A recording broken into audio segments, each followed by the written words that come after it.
Hola, buen día, ¿cómo les va? Bueno, hoy continuamos con la segunda parte de las unidades 9 y 10 como habíamos quedado la semana pasada.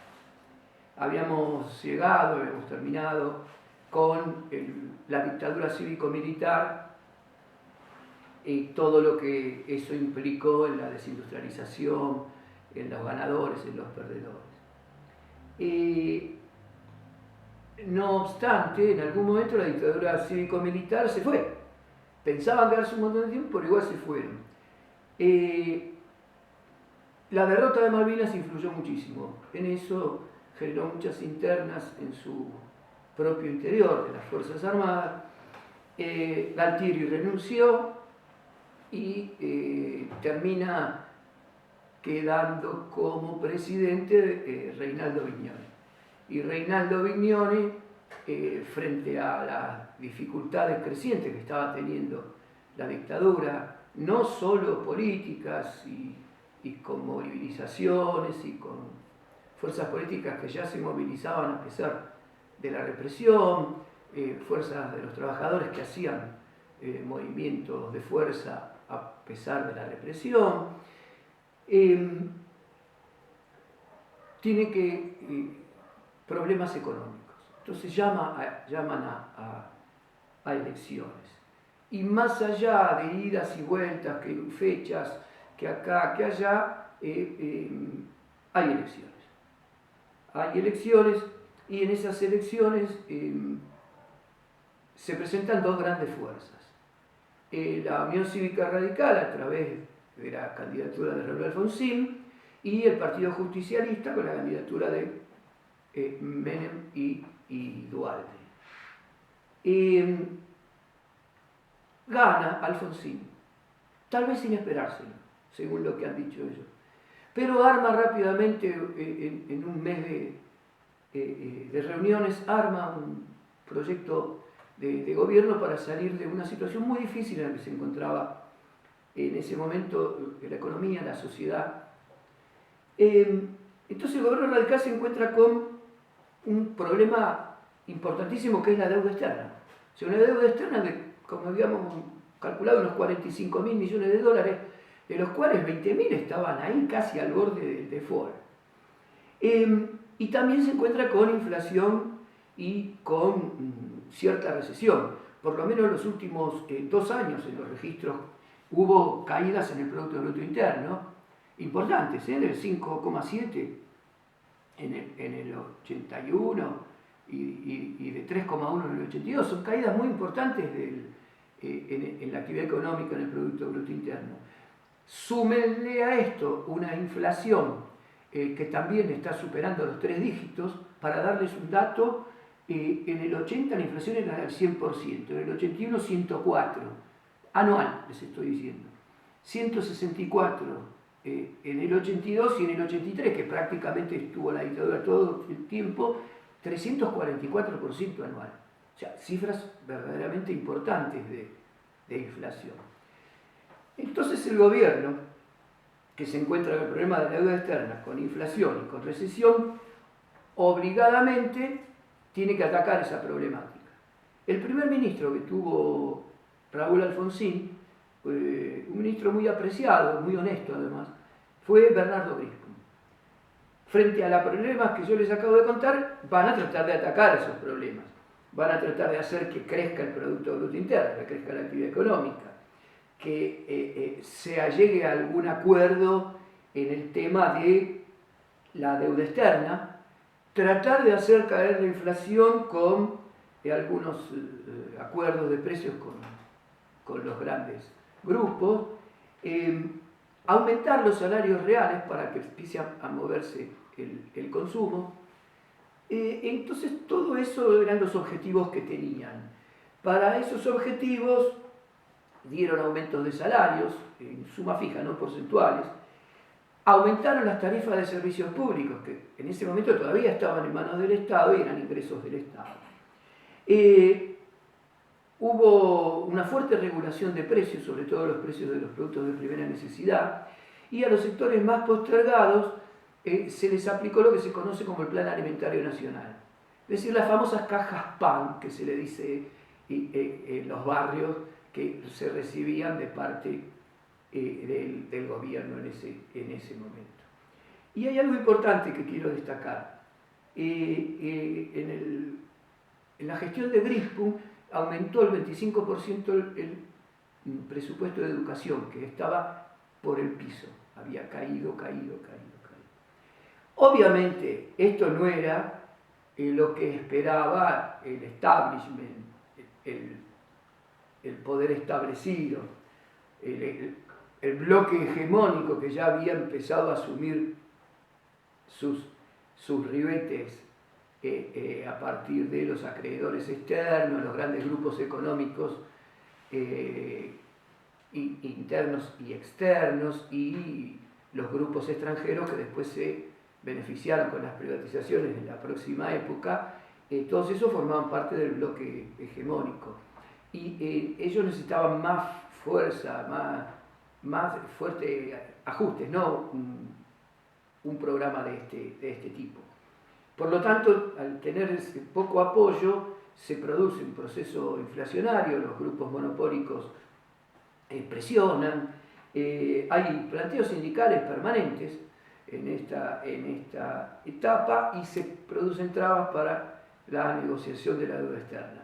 Todo esto complica aún más el panorama. El Fondo Monetario presiona para que se reestructure toda la deuda, una deuda que por los estudios posteriores que hubo, y sobre todo lo que les contamos la vez pasada, que había sido estatizada la deuda privada por el gobierno militar, por la dictadura, tenía componentes ilegales bastante fuertes y fáciles de comprobar. No obstante, el Fondo Monetario presiona, le logra doblar el brazo al gobierno de Alfonsín, que termina firmando un stand-by, que es un tipo de crédito de renegociación de deuda externa, a fines de 1984.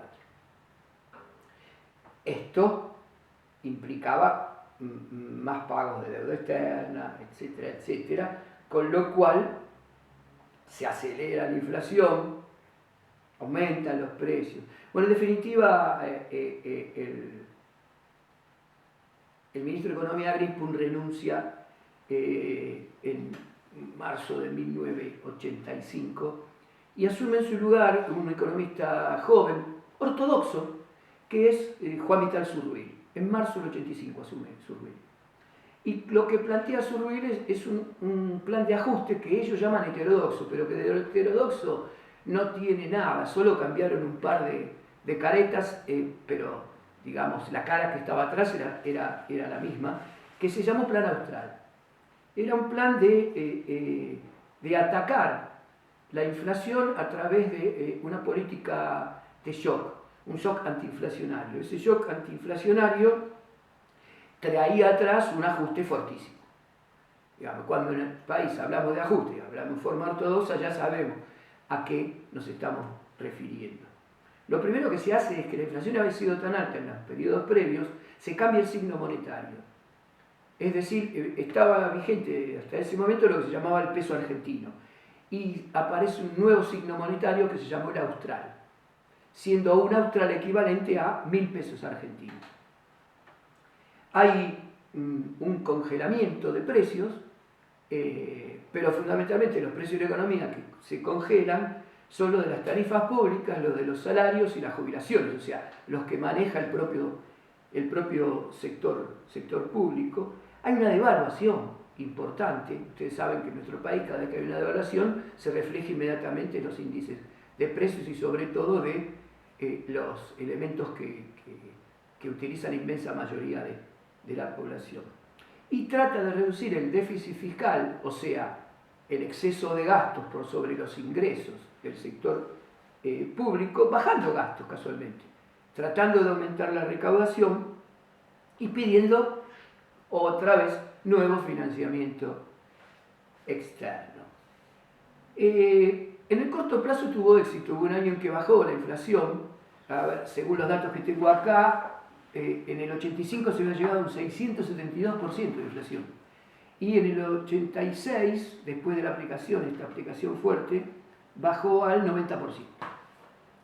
Pero en el corto plazo, en el cortísimo plazo tuvo tuvo mucho éxito, pero en el largo plazo no había un programa atrás que pudiera decir, bueno, tengo un programa de crecimiento para que después se haga sustentable todo esta deuda que tomo, todos estos gastos que necesito revitalizar el día de mañana. No había eso, era solamente un plan de ajuste.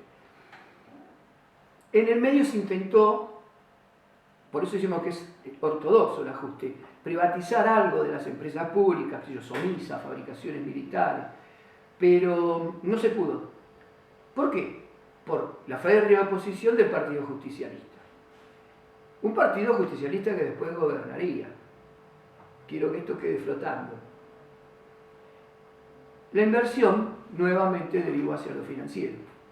Y esa inversión financiera fue en desmedro de la inversión productiva. Por lo tanto, reactivación, poca y nada. Caen los salarios reales, nuevamente, obvio. Los salarios, hay una redistribución regresiva del ingreso, aumenta el endeudamiento. O sea, es una etapa muy complicada, sobre todo para los sectores populares y los de ingresos fijos. Aumentan las presiones inflacionarias, hay una fuerte puja distributiva, y en esa puja distributiva, obviamente, el bloque hegemónico logra la mayor parte. Digamos que en ese momento eran las empresas que se beneficiaban con las obras públicas, lo que se terminó denominando la patria contratista, como una forma de llamar al bloque hegemónico. Intentan recauchutar un poco el plan haciendo nuevos ajustes con lo que se denominó Plan Primavera, que eso fue en agosto del 88. Pero la situación era muy crítica. Caían las reservas, o sea, el que podía cambiaba pesos por dólares porque consideraba, frente a esta inflación creciente, los consideraba más seguros como reserva de valor. El FMI dejó de apoyar y ahí ya estaba. Es como que te quiten la escalera cuando vos estás pintando, no te quedas agarrado del pincel. El FMI deja de apoyar y no tiene más remedio el gobierno que entrar en default con la deuda que tenía con los bancos comerciales. Digamos. Hay una cesación de hecho de pagos, una moratoria de facto que se produce, y eso genera más recesión, más inflación, más caída de salarios reales. Miren, hacia 1988, según los datos que tengo acá, el salario real cayó un 33% desde 1984. Es decir, un tercio del poder de compra de los salarios cayó. Es mucho. La desocupación creció y también creció mucho la deuda interna. ¿Qué hace el gobierno radical en este momento? Trata de arreglar con los factores de poder. Hace acuerdo con las cámaras empresariales, con la UIA, con la CAC, con la Sociedad Rural, con la Confederación General de la Industria, desdobla el mercado cambiario, es decir, bueno, este es el dólar para que compren las importaciones, pero este dólar financiero es mayor. En fin, ustedes tienen todo muy bien explicado en Rapaport, todo esto. Y el déficit fiscal aumenta, el gobierno se vio obligado a emitir bonos, a emitir títulos públicos, y ahí van a encontrar por ahí la palabra festival de bonos, que eso fue efectivamente. Cada vez hay menos confianza en la moneda nacional. Se produce una fuga de capitales muy fuerte, como siempre que hay alguna crisis, los capitales que entran, hacen su negocio y se fugan. Acá pasó lo mismo. ¿Cuál es el resultado? Los índices de precios se descontrolan y llegan a niveles que los economistas llamamos, ya no de inflación, sino de hiperinflación. La hiperinflación es una inflación que se multiplica exponencialmente, que no hay forma de frenarla, de pararla, y es como una vorágine que aumenta, aumenta, aumenta. Miren, un dato. La hiperinflación en el año 89 fue casi del 5.000%. 5.000%. Bueno, en marzo del 89 renuncia a su ruil, asume Juan Carlos Pugliese. Juan Carlos Pugliese, un radical de pura cepa que dice, trata de hablarle a la sociedad y la sociedad le dice que no. Y esa famosa frase de Pugliese que dice, les hablé con el corazón y me contestaron con el bolsillo. Hay elecciones, gana por lejos la fórmula opositora del Partido Justicialista, con Menem y Duhalde, y en mayo de 1989, el mismo mes de las elecciones, asume como ministro de Economía Jesús Rodríguez para pilotear la transición entre un gobierno y otro. El traspaso del gobierno estaba previsto para el 10 de diciembre del 89, pero la situación es tan crítica, tan caótica, hay tantas dificultades. Miren, es la primera vez en la historia argentina que se producen saqueos en supermercados y en negocios de aproximación porque no había forma por la inflación de comprar alimentos. Entonces, las masas hambrientas que no les alcanzaba con los planes sociales, ni el pan, ni los ingresos que tenían siquiera por la inflación infernal que había, tuvieron que salir a buscar comida. De esta manera, es la primera vez en un país que produce tantos alimentos que la gente de nuestro país salga a saquear supermercados para conseguir alimentos. Algunos dicen, bueno, pero atrás estuvo la mano de tal y cual. Puede ser, pero estaban galopando esos tal y cual sobre algo concreto. Había hambre en las barriadas populares y no tan populares también, ¿sí? Que hubo muchísimos saqueos. Frente a esta circunstancia, el gobierno no da para más, digamos. Y el 8 de julio, o sea, 5 meses antes, ¿no?